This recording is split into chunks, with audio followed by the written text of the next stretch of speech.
C'est parfait de faire le fils du roi, l'homme des 100 concurrents. Balobi, abonnez-vous massivement na Echo Istanbul 01. Echo Istanbul 01. Babi, chaîne à Liboso, il y a Istanbul. Echo Istanbul 01. Vous avez toutes les informations possibles. Vous avez Echo Istanbul 01. Parfait d'hiver, le fils du roi, l'homme des 100 concurrents. Moi, son lobby, vous avez pas ma vie était sans toi comme un nuage gris. J'étais seul souvent, mon cœur assombri. Allez, on va passer à moi et bandi. Je dis tout le monde, Toyoka. Mais Toyoki n'a bien été. Bon, Echo Istanbul TV 01 de Makambo. Tout s'abonner à Echo Istanbul TV. Tout ça va gag ya Kafu, ma film à Kafu, ma émission ya Kafu, ma news ya Kafu, ma émission ya Kafu, ma tamaboke ya Kafu. Bah bon, tonton peu biso, peu artiste comédien solo, ya Kafu. Echo Istanbul TV, tout s'abonner. C'est pas pareil. Makambo ya moye, tout s'abonner à Echo Istanbul TV moto. Comment bana 10 ans et comment basi, comment na rozwa bango pa mibali. Domide azo finga basal na Nzambe, alobi basal na Nzambe. Ba serviteur de Dieu na bango bazaka ndenge moko oyo sur sexualité ya bana 10 ans. Ba maman baza kolela balobi bana bango 10 ans sur sexualité ndeti dadi nganga zolela Daniela nganga na ye babi nzete mi José Nzete Moyindo la chinoise azolela.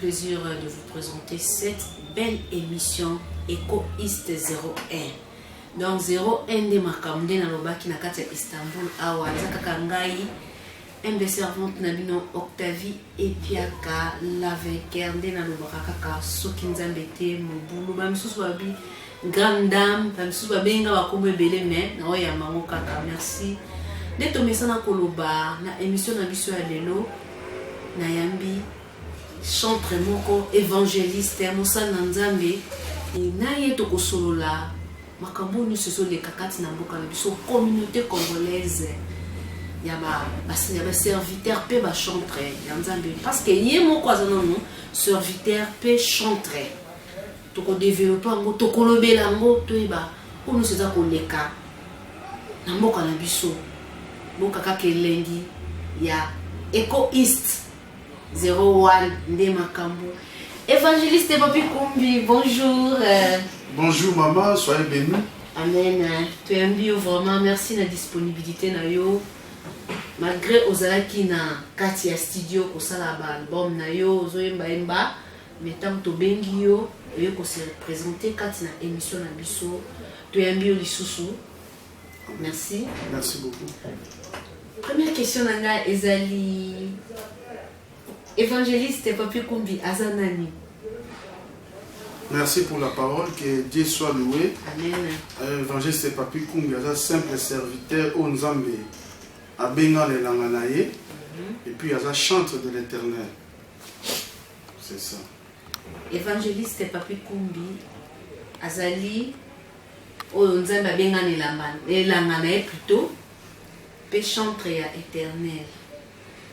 Évangéliste Papi Kumbi, modèle des anani na mboka na biso Congo.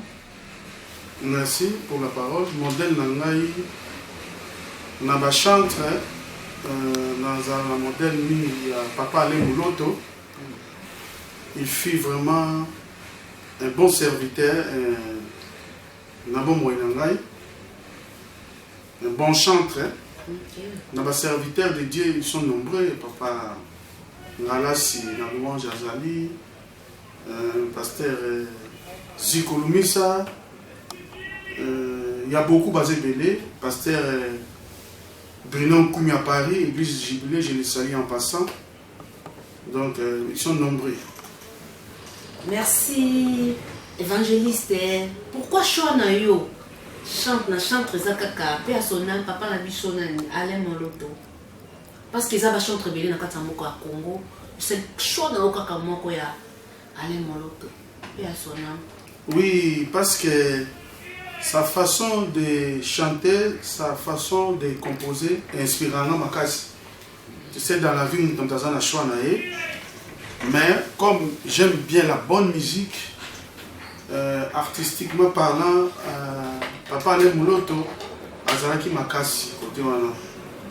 Et puis, l'inspiration et la spiritualité, Azaraki Pesu Makasi. Donc, ça m'a donné beaucoup d'inspiration quand je l'écoutais, quand je le voyais. Ok. Pourquoi seulement choix na yo? Koyembe la kolo maintenant, na kati église, koyembe la kaka nzambe. Évangéliste papi kumbi asalaki moi. Bakota asalaki moi na yende nde to bilobaka na mokili. Akendaki na église mon songolo mpaka ata kokite akimi na nzambe. Amen. Bon, C'est kinga moko évangéliste. ezalaki choisi. Ok. Moi, je ne savais pas que nous avons servi Nzambe un jour. Ok. Nabandaki koyemba na musique ya mokili. Parce que quand on dit musique ya mokili, on chante pour les hommes, kokumisaka bato, komelaka basi, biloko ya mokili oyo eza na passager. Maintenant, Dieu lui-même m'a fait l'appel. Ba message banay ko bima ezoya na ba serviteur de Dieu nazo boya na ngai. Babika so kotaka na ambiance ma mokili wana ba chéri banana mona ro danger. Ok.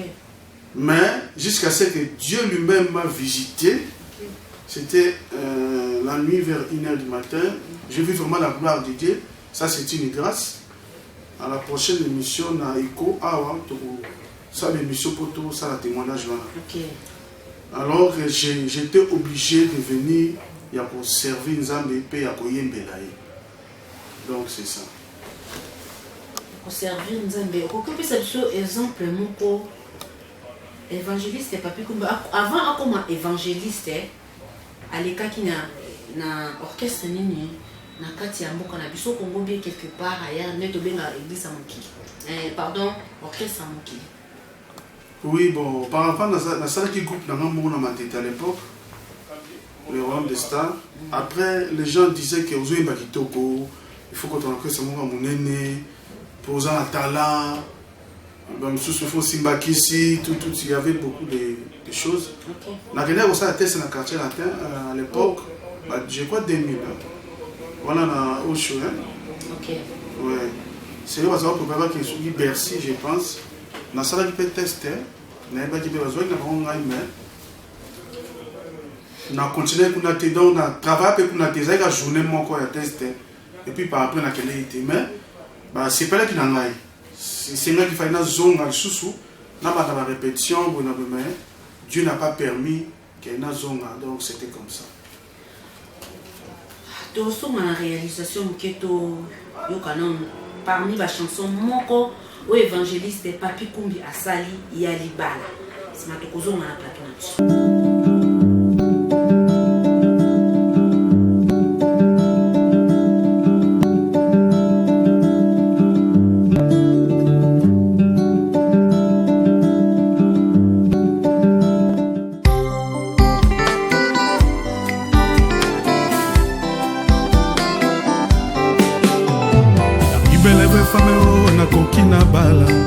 Azala Christ poto kwela nanaye kitoko na yo masa ezanga pierre d'appui ezanga pela mu.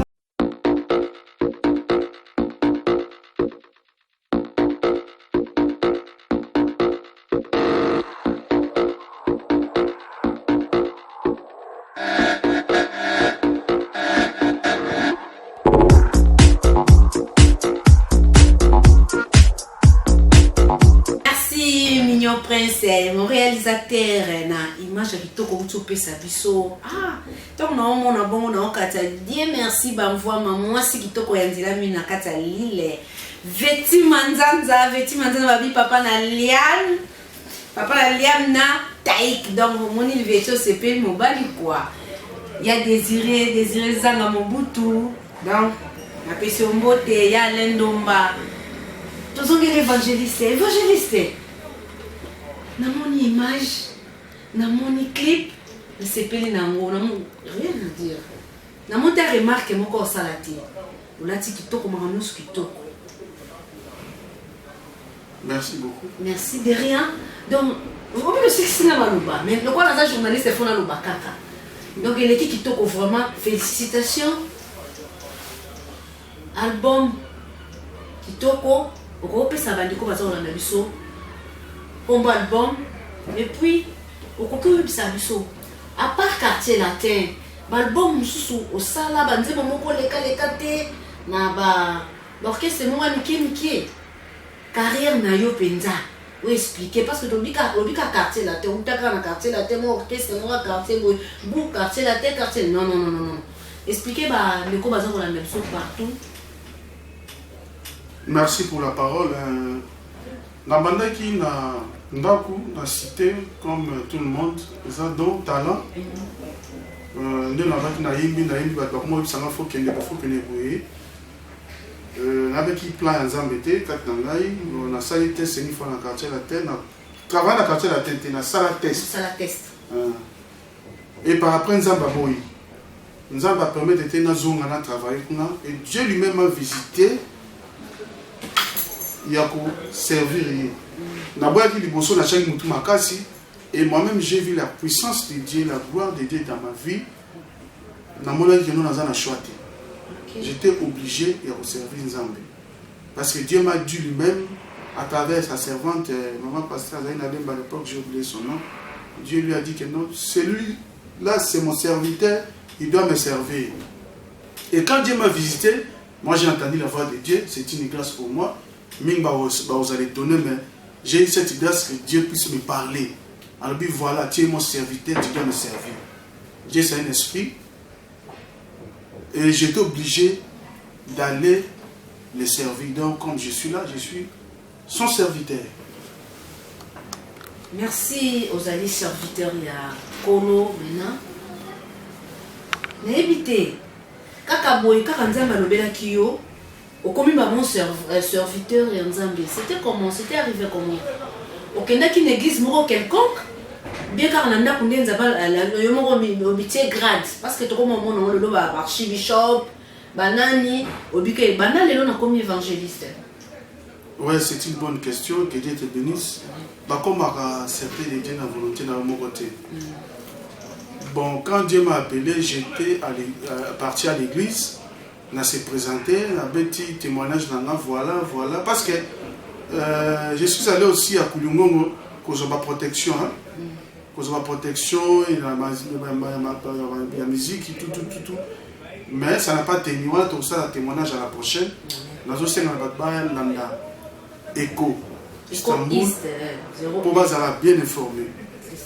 Donc quand je suis allé à l'église, je me suis présenté, j'ai fait une année pour avoir la délivrance et j'ai eu la formation, on m'a formé dans un enseignement, patati patata, jusqu'à ce que consacré dans la commission serviteur, dans le salle de Nzambe, dans ce pas dans la musique, dans la angle à serviteur. Et quand je suis passé à la délivrance, Dieu m'a dit que non, tu es évangéliste. Et ça a été dans l'amourité. Et Dieu m'a appelé évangéliste. Jusque-là, je suis évangéliste. Dans la tête, comme archibishop, comme pasteur, comme Dieu m'a appelé évangéliste. Donc je suis évangéliste. Évangéliste, papi Kumbio, biso père spirituel nayo, pe église nino ba comme ça évangéliste aux alliés. Merci pour la parole. Na banda qui na église les envoyés de Dieu à Matete, quartier Mpoudi. Je salue en passant mon pasteur Victoire. Mais dans la cause vraiment consécration, il y a une salle ensemble dans l'église, la louange. Et pas il y a Papa Namson Galassi que j'aime beaucoup. Je le salue. Je salue aussi pasteur Nkwim. Né dans une formation, mais il y a Makasi Kunae, j'étais consacré en tant que serviteur enseignant, évangéliste. Merci, Tomoni ba clip wana libala. Dès qu'on a le baki qui clip kitoko, olati kitoko. rien à dire, rien à commenter, mais pourquoi choix na yo pour la chanson Libala? Merci beaucoup pour la parole. Le mariage est une institution divine oyo Nzambe atia na mokili po to se multiplier. Le mariage c'est le commencement de l'homme. Dans le jardin de Dieu, ezaki Adam et Ève. Baboti tire biso to bina mokili. Eza base ya vie ya bato. Alors ceux qui n'avaient pas de Libala, c'est parce que na mokili lelo oyo, surtout ici en Europe, mabala mingi eza su ya bonzambe te. Mabala mingi ekomi na ndenge ya kipayen ya kivoyou, au moins la mwasi mobali respect ezate, mobali aza mobulu, mwasi aza mobulu, suka non bakabwani. C'est pour cela que j'ai fait l'appel aux enfants de Dieu que bal sala mabala oyo eza en Christ. Ce qu'on a dit nzembo, on l'a dit très bien au yoka, message ni na décortiquer na kati. Merci évangéliste. Évangéliste, tu l'as dit, na kati nzembo wana, obi moi si y a bien choix na eza kaka na kati ya Libala. Moi si moko apesa ki déception libanda te. Moi si moko décevant ki libanda te po ya oya na kati église on nous cache ça la choix. Merci. Oui, on a eu des déceptions. Dieu permet d'abord qu'on a pour tous en expérience. Pourquoi je dis moi si au revoir la phase en Christ, c'est parce que en Christ pour que ça na foyer moko il y a bien moi ça zo banga nzambe ndenge bible na biso, l'homme ne doit pas se couvrir la tête puisqu'il est l'image et la gloire de Dieu, tandis que la femme est la gloire de l'homme. Alors la femme qui connaît la parole de Dieu, il doit bien respecter son mari parce qu'il connaît que non, elle dépend de l'homme. Moi si oya nzambe akotia mobali na à l'aise. Moi si oya nzambe akotia mobali na à l'aise. Kaka kati église. Okokipe kozwa moi si na libanda omeni une église.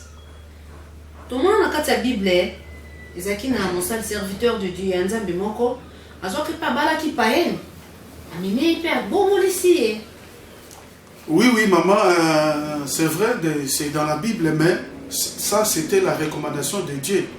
Les gens ne savaient pas pourquoi Moïse a qu'elle une femme étrangère. Les gens ont critiqué Marie, ils ont critiqué Moïse, patati patata, mais Dieu a permis à Moïse d'aller trouver cette femme étrangère pour na bisoba païen to yamba Yesu. C'était une chose en révélation. Parce que Christ était venu pour les Israélites, pas pour les nations. Tu vois, mais Dieu a permis aussi aux nations, c'était à travers Moïse. C'est un message spirituel. Ce qui nous va permettre, pose-moi si le ça c'est bien. Si Dieu te permet. Si Dieu ne te permet pas, n'allez pas aux opos, au coin pour souffrir. Merci. Parlons un peu de votre album parce que dans la chanson Oyo, Libala, ils ont la chanson EBD. Ils ont combien de chansons dans l'album album comme dans le titre dans mes amis. Album les alus, les faits dévorants. Les faits dévorants, ils ont dans Isaïe 66, versets 16 à 17. Dieu est un fait. Un fait. Le fait dévorant, donc, Bazouatan, Royokango, ils ont 7 titres. Tous ont les mariages, tous ont oui, j'ai pu faire entrer au royaume des cieux. Tous ont sur la route de Damas. Tous ont l'obéissance. Tous ont le travail de Dieu, sur l'Apocalypse, chapitre 2. Tous ont l'amour, aimons-nous. Donc, tous ont 7 titres. L'ambition évangéliste et papier quoi, les amis. L'ambition dans les alliés, toujours servir l'Éternel pour hériter son royaume. Parce que Awa, tout le monde soit passager. Et comme on peut voilà les choses qui se passent maintenant dans Kinabiso, makambo comme ya mabe ba nudité comme na ba internet mibali ba comme na mibali donc ba comme kufa en désordre. Cela montre que tout comme Nathan Souka, donc nous devons s'accrocher à la parole de Dieu, à l'obéissance de Dieu. À propos ya makambo pe ozo le kanambo kana biso Congo, profiter pendant occasion peut to lobelango. À propos ya makambo ozo le kanambo kana biso Congo pour la ba serviteur, ya nzambe na ba chantre. On a vraiment mieux placé à que yo moko chantre puis serviteur ya nzambe okoloba nini. Merci maman, que Dieu te bénisse pour la parole. Vraiment c'est déplorable mon habilon qu'on a. Mais c'est que je voulais dire que le pardon c'est une puissance qui libère. Moi je demanderai à mon frère serviteur pasteur Moïse Mbi, à papa Mike, à papa Michel Bakenda de demander pardon à Dieu. S'ils ont blessé d'autres gens, de demander aussi pardon. C'est simple. On ne voit qu'il y a la justice, ça ce n'est pas de Dieu, ça c'est du diable. Hein? Nous sommes là pour exhorter les enfants de Dieu. Si tu tombes, tu te relèves, on continue à nos Bibles, le bien haut. Ça, les demander aussi pardon au peuple de Dieu, parce qu'il va blesser, va te bien. Donc c'est ça. Il paraît tous un featuring na pasteur Zico Lonesa. Oui, ça c'est un word de Dieu que j'aime beaucoup. Je le salue, tous en featuring. Mais c'est lui qui a arrangé mon album dans le studio, c'est un bon arrangeur. Oh. Avec c'est un vraiment talent de Dieu. Okay. Donc c'est une personne bénie de Dieu. Amen. Tozongi lisusu na sima mokela bongisa nde na misana pena po oyo toyoki artiste moko congolais o mokimo meyebi to ujoloba okota na kati ya okendosala pe ntango ozalaki païen, j'allais dire ozalaki païen okenda kosala comment test epa na ye Kofi Olomide azofinga basali na nzambe alobi basali na nzambe ba serviteur de Dieu na bango bazaka ndenge moko parce que babetaka musique moko ba genre musique na bango ba son na bango ba danse na bango ezokende lolenge moko en tant que serviteur de Dieu olobanini obi ba Moïse Mbiye bazaka na bango bamelaka ba 26 ka moko comment frère Mike Kalambay donc babetaka bakati na ye bamenaka ba vie moko en tant que serviteur de Dieu. Oui, merci pour la parole. D'abord que Dieu puisse les pardonner. C'est notre icône dans les pays, il est connu, il travaille bien, mais que Dieu puisse les pardonner parce que Maman Lobi est à bon côté. Et si nous lisons dans la Bible, dans Romains chapitre 2, verset 14, la Bible nous dit ceci. Qui que tu sois, toi qui juges, tu es donc inexcusable, car en jugeant les autres, tu te condamnes toi-même. Donc, à-t-il à juger la certitude de Dieu, nous ne sommes pas nés au monde bango. Bango babeta ka musique ya mukili, ba yembela ka basi, ba doa ka basi, ba yembela ka batu ya mbongo. Biso to yembela ka batu wana te, biso to yembela ka Nzambe, l'Éternel. Cela ne dit pas que nos bango baza inutile, non. Baza utile dans la société. Ils ont peut-être négligé bango, mais nous allons faire la part des choses. Nous nous chantons pour seulement Jésus-Christ. C'est la parole de Dieu. Tu aimeras moi citer, tu adoreras moi citer, tu adoreras Moutamukilité. Il y a une grande différence. Par exemple, si on travaille dans la présidence de la République, directeur, il y a présidence. Si on travaille dans la primature, il y a la primature, pas premier ministre. Si on travaille dans la primature, il y a cultivateur. C'est clair, les chantres de l'Éternel, Baza Nzambe, musique chrétienne, la musique mondaine, ils sont différents. Nous sommes contents dans la tête, tu évoques le monde à ténèbres, tu auras combo parce que c'est clair, maintenant c'est clair, il n'y a rien à cacher. Si nos frères, Pasteur Moïse Mbi, Mike Kalambay, nous les pardonnons, ils continuent leur chemin. Baza l'accepter de Dieu, que Dieu les pardonne, c'est tout. Donc, Ce n'est pas une raison, il y a Batouba le baquet. Tous les serviteurs de Dieu dans ce monde, baza, faux pasteur, baza, faux serviteur. Mais bien aimé, il faut faire très attention, sinon vous serez frappé par Dieu lui-même. Merci évangéliste. Tolobela nanu makambo ezo régner mikolo oyo sur sexualité ya bana 10 ans.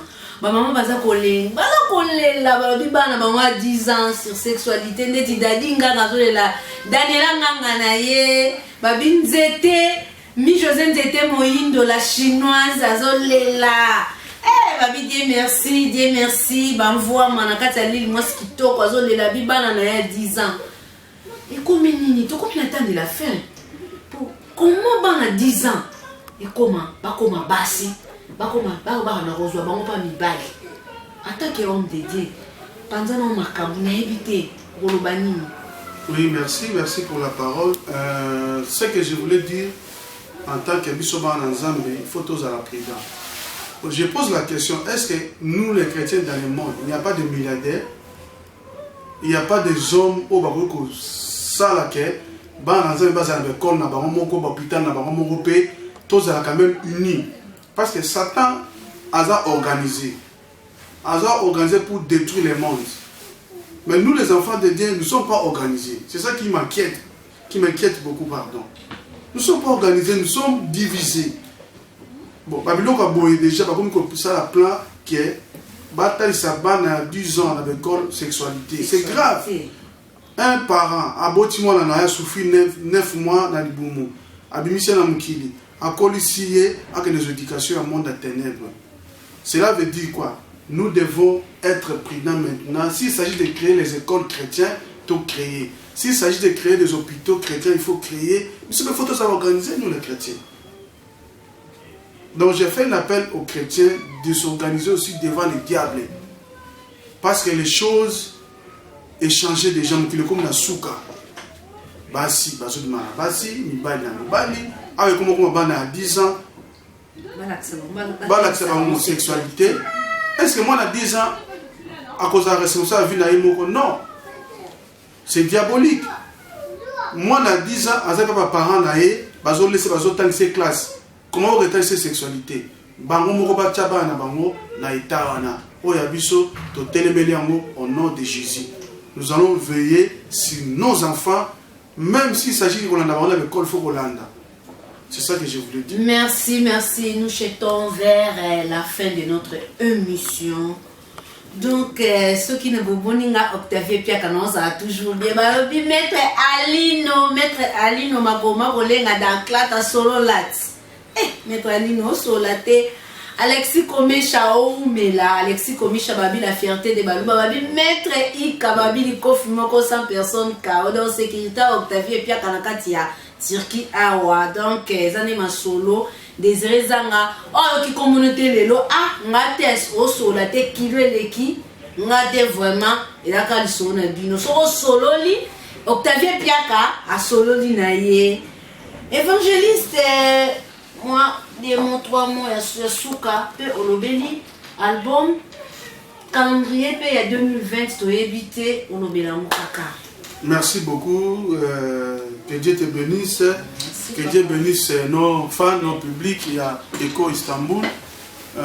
Programme aussi le 1er mars, au un concert méga. L'église de la puissance, Toubengi, Bana Istanbul, Bana Ankara, Bana Izmir, partout, Baya, pour assister à un concert méga, Barosala béni. Jésus-Christ sera là au rendez-vous. Je salue Arlette Mitela, Maman Daniela Nganga. Je les salue en passant. Je salue aussi mon fils Margot Koumbi, le Boga, l'héritier. Je salue aussi tous les enfants de Dieu. Suivez l'émission, à tout moment vous serez bénis. Je salue aussi pasteur Alain Soukou, je salue pasteur David Pacha, je salue pasteur Dadi Kangana et pasteur Ziko d'Istanbul. Je salue aussi tous les enfants de Dieu à Kinshasa. Merci, pasteur évangéliste. Koko profiter album non batubakoki ko zwango wapi pe numéro de téléphone maman ko ça la bien. Ouais, numéro de téléphone est 00 90 90 53 57 83 13 05. Album sur YouTube, vous écrivez Évangéliste Papi Kumbi. Beaucoup de monde a parce que ça va CDT. Parce que va CDT comme la musique est bien. Tout ça pour ça va vie sur YouTube. Aux gens pour ça dans l'album nanga kota na YouTube nanga pour Rolanda. J'appelle aussi les producteurs qui seront les bienvenus ceux qui baluki. En tout cas tout ça on sera qui pour la gloire en ensemble. Je voulais dire une chose ça. Tout ça mon a bisoba dans ensemble tout ça na des fois moko de soutenir l'œuvre de Dieu. Mais si on fait comme un match, ils ont comme la musique à mon kilo, on a organisé pour soutenir les artistes. Mais nous, les enfants de Dieu, pourquoi vous soutenez les artistes et la communauté si c'est chrétien? Vous voulez toujours critiquer. Soutenez, c'est pour l'œuvre de Dieu. Vous soutenez, vous avez un concert, pour la gloire de Dieu. Soutenez l'œuvre de Dieu. Merci évangéliste. Donc on peut en souka, na linga ina bandana.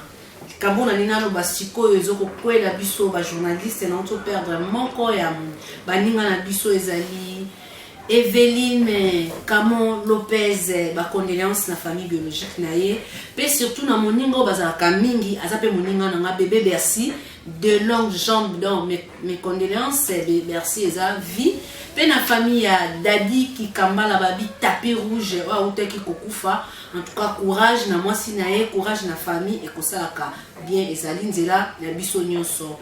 Na pesi Nene Titotila babi petite sœur propre ya sœur nae Octavie.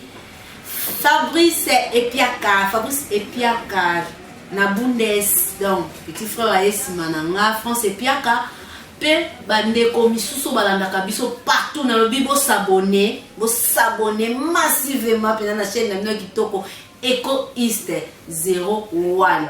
Oza Octavie et Pierre ka présentateur bino na ligaki na loba présentateur oyo alobaka makambo oza juste pe net pe ça no be nouvelle ya kitoko ezali kaka Eco-East 01 na kata Istanbul. Donc merci na production na biso ya chaîne.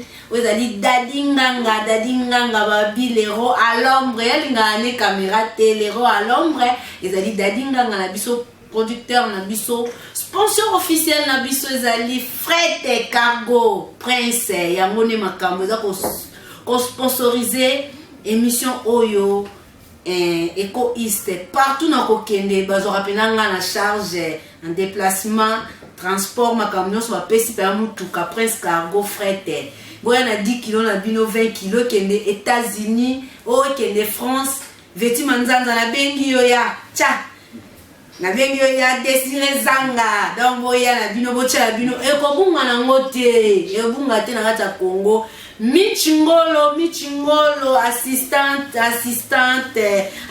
na ngai donc assistant ya kati émission oyo Michingolo Lik Okan assistant ya Prince les caméramens et les mignons babina kati ya Istanbul caméramen aleki Prince les mignons azate il est unique donc merci l'évangéliste to côté manabiso parce que to comme na biso na fait émission ezali pour la lelo to ya manabiso ça la moi bien pour l'émission lelo to sukisiawa donc merci Karine Lelo, je salue. Bisous.